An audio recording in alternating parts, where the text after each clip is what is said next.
Okay, so for your next video we're going to be talking about biomass and carbon again, and also about energy flowing. Now, we've been using the terms biomass and talking about it moving from producers to consumers and up through a food chain, and we've also been talking about energy flowing as well, and we use those two terms as if they're interchangeable, energy and biomass, and it can get quite confusing. Now, which are we talking about? Are we talking about a solid substance, biomass, or are we talking about this sort of weird flowing of energy? But actually the two are interchangeable, and this molecule explains why. This is glucose. This is a sugar molecule that right now you'll have flowing through your blood system, circulatory system, and this is what our bodies use for respiration. But you can also take glucose and you can build it into all kinds of different molecules. You can build it into proteins, you can build it into carbohydrates that are quite large, you can build it into fats as well. So this is really a sort of building block as well as being our fuel source. So this contains a lot of energy. If you break it down into carbon dioxide, it releases that energy, but it can also be built up into things that give us mass, weigh something. So glucose, source of energy, also a form of biomass. The two really are interchangeable words, biomass and energy. The thing to note here is that we've got lots of carbon atoms in this molecule, and carbon's really important to what I'm going to be talking about next. Most molecules in living things are based around carbon atoms. So if we move on to the next slide, this should look sort of familiar to you based on our last lesson. As you can see, it is a food chain. We have grass being eaten by a cow, being eaten by a human being, although of course it might turn out there are traces of horse in there as well. But this is a simple flow of energy, and also a flow of biomass. The cows get their biomass from the grass and the human gets his from the horses and cows. But if you were to think about that logically, well, if this is the process that's going on, then surely eventually we're going to end up with loads of biomass collected in these animals, these ones at the top of the food chain. And I know we lose a bit of energy or a bit of biomass as we go along through respiration and excretion, but ultimately we're going to end up with loads and loads of energy collected up here, and well, nobody really eats humans, so where's that going to go? What happens to all the biomass that's been collected up here? And that is really the purpose of this video. I'm going to show you a short clip that I've collected off YouTube that illustrates where the biomass goes once it collects in an organism at the end of a food chain.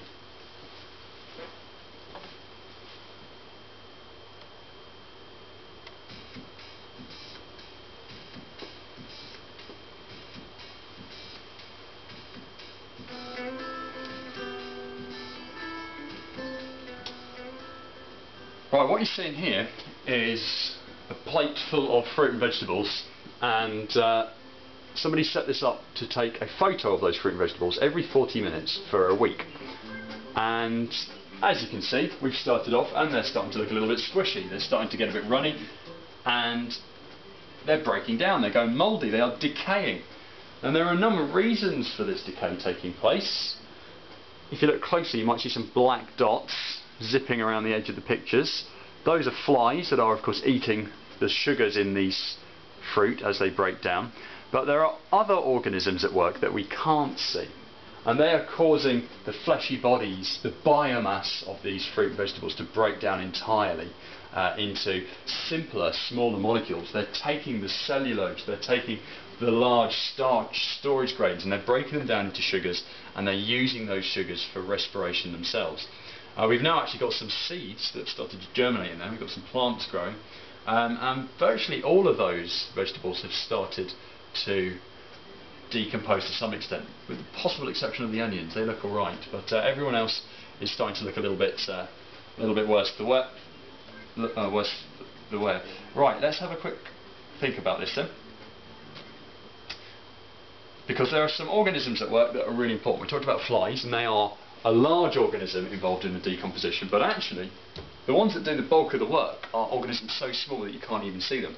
These are bacteria, and there are millions, if not billions, of these involved in that process there. Bacteria are single cells. This is one cell here, they're very, very small, and what they do to make a living is they take molecules from their surroundings and they break them down into simple sugars that they can then use to respire. So they were taking the starch molecules from those vegetables and fruits, breaking them down in order to get their food source. We also had some fungi. Now they might not have looked like this, they might not have looked like nice big toadstools on mushrooms, but there were fungi at work there. Those sort of fuzzy moulds you get growing over foods you've left out, those are fungi as well. And fungi are able to break down large molecules in exactly the same way. They decompose dead tissue, and the molecules that are released, the sugars that they generate by doing that, are their food source. That's what they use for respiration. Okay, there's some more fungi breaking down a dead log in the forest somewhere. So this is a really good way of recycling biomass. That dead plate full of vegetables, or any dead animal for that matter, contains loads of biomass and therefore loads of energy. And it's the decomposers that are able to get those carbon containing molecules, break them down, use the carbon containing molecules for their own respiration, and thus recycle the carbon molecules for use again. They release that carbon after they've broken it down and respired it. They release it as carbon dioxide. So this is one example of carbon cycling. Here is another one. This is my new lighter that I have been given for lighting Bunsen burners, and this burns lighter fuel. You can buy it from most shops. It's provided by the oil companies. It's based on petrol, so this is a fossil fuel I'm burning now. And in the process of doing that, I am creating yet more carbon dioxide that's going up into the atmosphere. So I've taken carbon from a store down here and I've released it into another store, the air around us. There's one more way I'm going to move carbon today. Need the safety goggles on for this one, because I'm going to show you how living things naturally, whilst they are still alive, will move carbon molecules around. So this is a liquid known as lime water. Lime water is used to test for the presence of carbon dioxide. If carbon dioxide is around, it goes cloudy, and that tells you that the carbon dioxide molecules have reacted with something in this to make a sort of white cloudy precipitate. And I'm just going to breathe into this normally, as you do.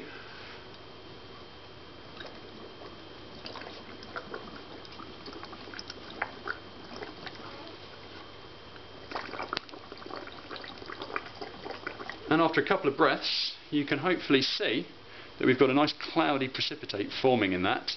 There are some white cloudy bits, and that's simply the carbon that I've breathed out reacting with the lime water to give us this rather cloudy liquid. So I, as I'm standing up here talking, I am taking carbon molecules and I'm recycling them. Now, that carbon I just breathed out could well have started off as carbon molecules in the breakfast I ate today. And they've been digested, they've been absorbed by my body, they've been taken to my cells. The sugars in that food have been respired by my cells. That produces carbon dioxide, which I then breathe out. So I've taken some atoms or some molecules from my breakfast, and they're now in the atmosphere in this room. Now, all organisms do this. Anything living has to respire. It's one of the 7 life processes. And this means that carbon atoms are always cycling around the world from one place to another, from one carbon store to another. Some mathematicians thought about this and they did some calculations that were too complicated to go into, but they came up with a really interesting bit of information. It's one of my favourite facts. And they realised that the carbon atoms in the atmosphere are so well mixed and they circulate so well and they get reused so frequently that if you take a big lungful of air, it is a mathematical certainty that one of the carbon atoms you just inhaled came out of Winston Churchill's mouth when he gave the "we shall fight them on the beaches" speech. Or, if you choose to give it a slightly more modern slant, one of the carbon atoms I just inhaled came out of Justin Bieber's mouth when he sang "Baby, Baby, Baby." This is another way of moving carbon around. Respiring naturally releases it into the atmosphere. We've talked about ways of getting carbon from stores out into the air. But there is a process that does the opposite. And this process is really important because without it, we'd end up with all of our carbon in the air and there'd be none left for living things. There are organisms that go in the opposite direction. And if I just go for a little walk over here, take the camera with me, and have a little look outside, nice sunny day. There are plants everywhere we go outside. You will see something green making a living, and those plants are photosynthesizing day in, day out. They use the sun's energy to take carbon dioxide from the air and fix it into that glucose molecule to make sugars, and that is the basis of our whole ecosystem. If we didn't have plants taking that carbon dioxide out of the air and making new biomass, we'd soon run out of stuff to support our ecosystem. So these are the processes we need to talk about. So we have talked about photosynthesis,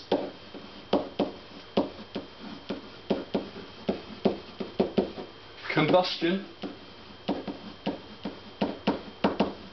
respiration, and decay, or decomposition if you want to give it another word. These are processes that move carbon around. There may be one or two more, and in particular I want you to think about, where did the carbon in the fossil fuel in this lighter come from? Where did the carbon in the petrol in our cars come from, and how did it get there?